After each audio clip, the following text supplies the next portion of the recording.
خزیجا برخیز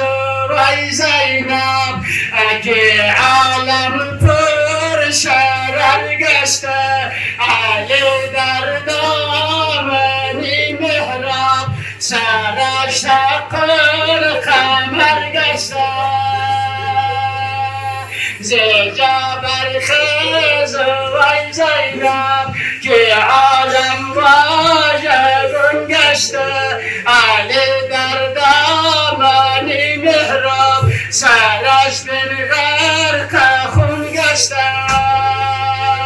زینب این صدا را میشنوه با سر و پای برهنه وارد حجره حسنین شد صدا میزنه برادر جان حسن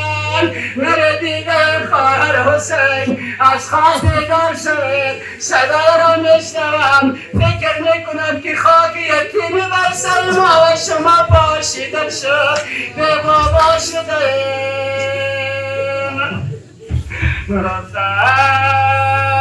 نوری چشمان شو خبر اکی صوتها خیره شده واخیم صدا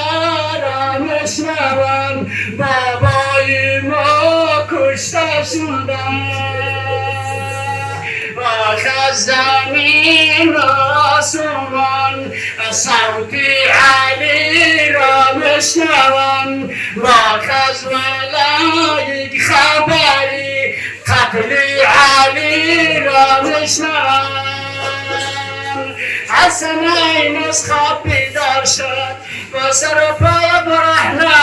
وارد مسجد شد خدا هیچ فرزند را به آن صورت نبیند که بابایش را غرق خون ببیند میبیند رخسار علی و حسن شریف علی غرق خونه یکی سر بابا را به دامن گرفت دیگر پاها مجنون بابا در بغل گرفته صدا میزند بابا کدام ظالمی ما را به بابا کرده دستور میدهد مرا دیدگان مرا در میان گلن بپیچید به خانه به در پیچیدن حسنین عباس فرزند علی انتقال دادن نزدیک به خانه رسید صدا میزند مرا دیدگان مرا از میان گلن بیرون کنید به پالم داخل خانه شوم از در بغلم بگیرید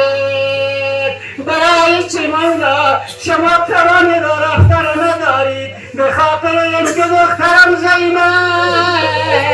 گسوان را پریشان کرده از پیشگاه خدا طلب دارد خدا یک وقت میشده که بابایم علی با پایش داخل خانه میشه